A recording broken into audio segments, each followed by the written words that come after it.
So for the first time in 3 decades, the Teamsters aren't endorsing a presidential candidate. Jimmy Hoffa is turning over in his grave, which is really going to mess with the foundation of Hillary's house.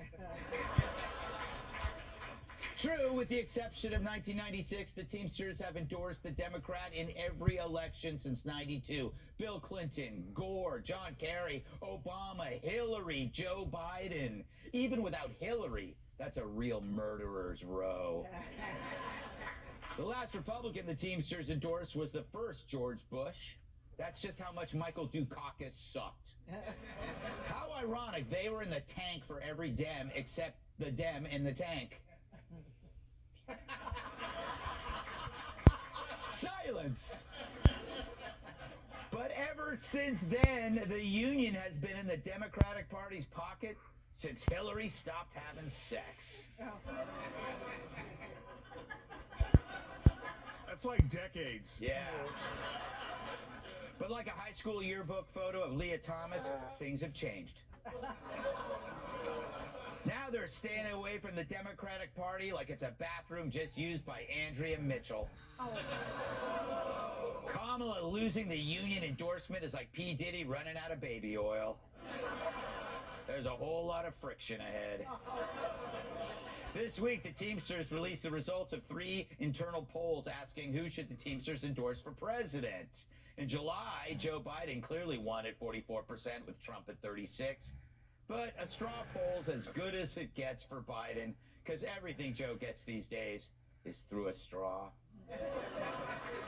But when Teamsters polled their members about the Dems' new candidate, Cackles McKnee Pads,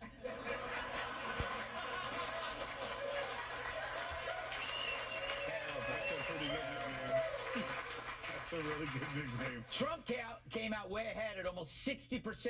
Kamala, only 34. Now, I'm no math whiz, but 60 is a lot more than 34. I realized that last week on my birthday when I was staring at a waitress. And in a phone poll conducted within the past week, Kamala got worse results than Chris Christie selling Jenny Craig. She's sitting at 31% compared to Trump's 58. No wonder Kamala has been ducking and dodging the press like Trump on the back nine. And that latest poll came before the second assassination attempt. Every time they try to kill Trump, it's like Bluto giving Popeye cans of spinach. But despite Teamsters embracing Trump, they decided to endorse nobody. And like those mimes in my basement, their silence speaks volumes. Here's how union leadership rationalized it. Quote, the union's extensive member polling showed no majority support for VP Harris and no universal support among the membership for Trump. So no universal support for Trump. He beat her by almost 30 points in the Teamsters' own polls, but they're not endorsing him because he didn't get 100%.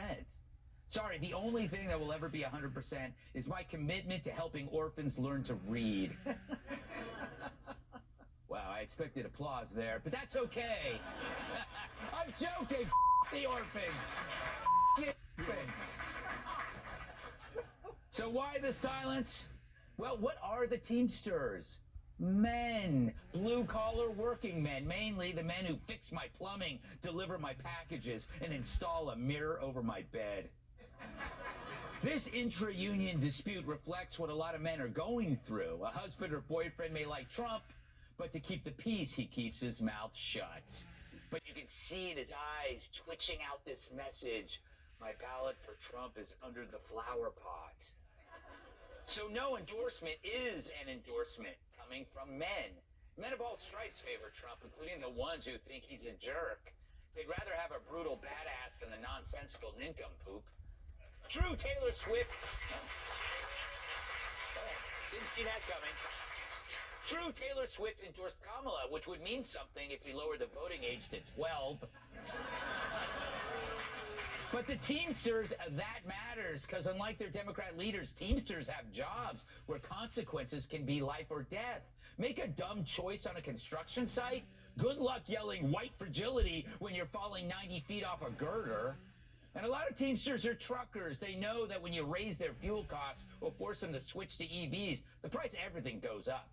But their union leaders, They'd rather wash their hands of the whole thing like they just shook hands with Jerry Nadler's proctologist. I know. But again, the race ain't about race, it's gender. Teamsters are mostly dudes who are tough, protective, sensible defenders of family and property. What do you do when all that becomes an object of mockery? You flee faster than Tim Waltz after a balloon pops. Yeah. Men don't want to be in a place where they aren't wanted. And that's the current Democrat Party, where its leaders cannot define a woman but send men to women's prisons. But Trump knows that real men are the key to this election. Especially you, Harry. Harry, get up, Harry. Harry, get your fat ass out of the couch. You're going to vote for Trump today, Harry. Get up, Harry. Come on, let's go. Let's go, Harry.